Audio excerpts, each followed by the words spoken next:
Assalamualaikum warahmatullahi wabarakatuh. Perkenalkan, kami dari kelompok 1 yang beranggotakan saya Ferlita Evelyn selaku moderator dan teman-teman saya Nafisa Anggini, saya Andika Rizky Polapa, saya Alif Mufri Zuhair. Pada kesempatan video kali ini kami akan mempresentasikan hasil diskusi kami kelompok 1 yang berjudulkan pendidikan kesehatan. Yang untuk pertama itu definisi yang akan dijelaskan oleh saya sendiri. Jadi definisi yaitu suatu proses pembelajaran yang dirancang untuk meningkatkan pengetahuan, keterampilan, sikap dan perilaku individu maupun kelompok dalam menjaga dan meningkatkan kesehatan mereka. Kemudian selanjutnya itu ada tujuan yang dibagi menjadi 2 bagian. Yang pertama tujuan secara umum, yaitu tujuan pendidikan kesehatan memberikan pemahaman, pengetahuan, keterampilan, dan sikap kepada individu atau masyarakat agar mereka dapat membuat keputusan yang lebih baik terkait kesehatan mereka dan mengadopsi perilaku yang mendukung kesehatan.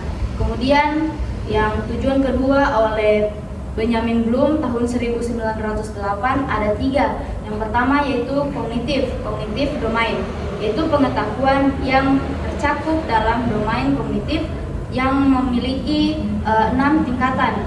Yang kedua yaitu afektif domain, yaitu sifat yang terdiri dari 4 tingkatan. Dan yang ketiga yaitu psikomotor domain adalah bentuk tindakan yang terdiri dari 4 tindakan. Kemudian materi selanjutnya aspek penting yang akan dibawakan oleh Alif Mufri. Materi. Baik, terima kasih kepada moderator yang telah memberikan saya kesempatan untuk memaparkan materi. Baik, materi yang saya paparkan yaitu aspek penting. Aspek penting pendidikan kesehatan yang pertama, promosi kesehatan. Promosi kesehatan merupakan memberikan informasi yang benar, jelas dan berbasis bukti kepada masyarakat tentang isu-isu kesehatan. Yang kedua, pengembangan kesehatan. Contohnya mengajarkan keterampilan praktis, misalnya cuci tangan, pertolongan pertama, pengelolaan stres, agar individu mampu menjaga kesehatan dirinya dan orang lain. Yang ketiga, pengembangan keterampilan. Contohnya menumbuhkan sikap positif terhadap kesehatan melalui nilai norma dan kepercayaan yang mendukung perilaku sehat.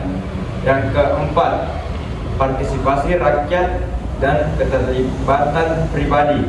Contohnya melibatkan masyarakat secara aktif dalam perencanaan, pelaksanaan, dan evaluasi program kesehatan. Yang kelima, inklusivitas dan keadilan. Contohnya menjamin bahwa semua kelompok masyarakat termasuk yang rentan dan termarginalkan mendapatkan akses setara terhadap informasi, layanan, dan program kesehatan. Dan yang terakhir, tujuan kedua, promosi kesehatan. Contohnya selain mencegah penyakit, promosi kesehatan bertujuan meningkatkan kualitas hidup secara menyeluruh termasuk aspek fisik, mental, sosial, dan spiritual. Baik, saya kembalikan kepada moderator. Baik, kita melangkah pada materi selanjutnya yaitu sasaran pendidikan kesehatan yang akan dibawakan oleh Nafisa. Dipersilakan. Baik, materi selanjutnya adalah sasaran pendidikan kesehatan. Yang pertama, sasaran primer. Masyarakat pada umumnya menjadi sasaran langsung segala upaya pendidikan atau promosi kesehatan. Yang kedua, sasaran sekunder. Tokoh masyarakat, tokoh agama, tokoh adat, dan sebagainya. Yang ketiga, sasaran tersier, para pembuat keputusan atau penentu kebijakan baik di tingkat pusat maupun daerah. Baik, saya kembalikan kepada moderator. Untuk materi selanjutnya yaitu prinsip pendidikan kesehatan akan dibawakan oleh Nandika Rizky Polapa. Silakan. Ya, terima kasih. Ada 3 prinsip pendidikan kesehatan. Yang pertama itu pendidikan kesehatan bukan hanya pelajaran di kelas, tetapi merupakan kumpulan pengalaman di mana saja dan kapan saja. Jadi pendidikan kesehatan itu bukan saja dipelajari dalam kelas atau di kampus, tetapi juga di lingkungan sekitar.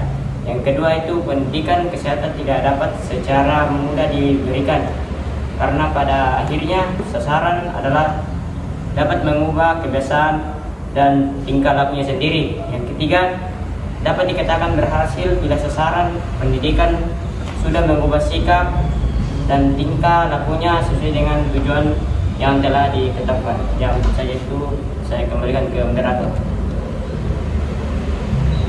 Oke, kita masuk pada sesi tanya jawab dan ada beberapa teman-teman yang telah bertanya dan kami akan menjawab satu persatu. Pertanyaan pertama oleh Ainur Ridho akan dijawab oleh Alif Mufri. Persilakan. Baik, pertanyaannya yaitu bagaimana cara pendidikan kesehatan dapat meningkatkan kualitas hidup? Menurut WHO, pendidikan kesehatan yang dapat meningkatkan kualitas hidup dengan beberapa cara. Yang pertama, meningkatkan pengetahuan dan keterampilan. Contohnya itu pendidikan kesehatan membantu individu memahami cara hidup sehat, membuat keputusan yang tepat tentang kesehatan, dan mengembangkan keterampilan untuk mengelola kesehatan mereka sendiri. Yang kedua, meningkatkan akses terhadap layanan kesehatan. Contohnya, pendidikan kesehatan dapat membantu individu memahami pentingnya pemeriksaan rutin, diagnosis dini, dan pengobatan yang efektif. Yang ketiga, meningkatkan kualitas hidup. Contohnya dengan memahami cara hidup sehat dan memiliki akses terhadap layanan kesehatan yang berkualitas, individu dapat meningkatkan kualitas hidup mereka secara keseluruhan. Yang keempat, mengurangi risiko penyakit. Contohnya, pendidikan kesehatan dapat membantu individu memahami faktor-faktor risiko penyakit dan mengambil langkah-langkah untuk mengurangi risiko tersebut. Yang kelima dan yang terakhir, meningkatkan kesejahteraan mental dan fisik. Contohnya, pendidikan kesehatan dapat membantu individu mengembangkan keterampilan untuk mengelola stres, meningkatkan kesejahteraan mental, dan meningkatkan kesehatan fisik. Baik, terima kasih. Saya kembalikan ke moderator. Sudah tepat. Baik, untuk pertanyaan selanjutnya oleh Andi Kaila. Jadi pertanyaannya itu, apa saja kegiatan praktis yang dapat dilakukan untuk mendukung pendidikan kesehatan? Jadi di sini beberapa kegiatan praktis yang dapat dilakukan untuk mendukung pendidikan kesehatan. Yang pertama yaitu meningkatkan kemampuan dan keterampilan individu. Jadi pendidikan kesehatan membantu individu memahami cara hidup sehat dan mengembangkan keterampilan untuk mengelola kesehatan mereka sendiri. Yang kedua, memperkuat, mendukung, dan mendorong kegiatan masyarakat. Pendidikan kesehatan dapat memperkuat kegiatan masyarakat dalam mempromosikan kesehatan dan meningkatkan kualitas hidup. Yang ketiga yaitu mengupayakan pembangunan kesehatan yang memperdayakan masyarakat. Jadi pendidikan kesehatan ini juga bertujuan untuk memperdayakan masyarakat, dan pendidikan kesehatan bertujuan memperdayakan masyarakat untuk memelihara dan meningkatkan kesehatannya. Jadi yang ketiga lagi yaitu mengembangkan kurikulum standar.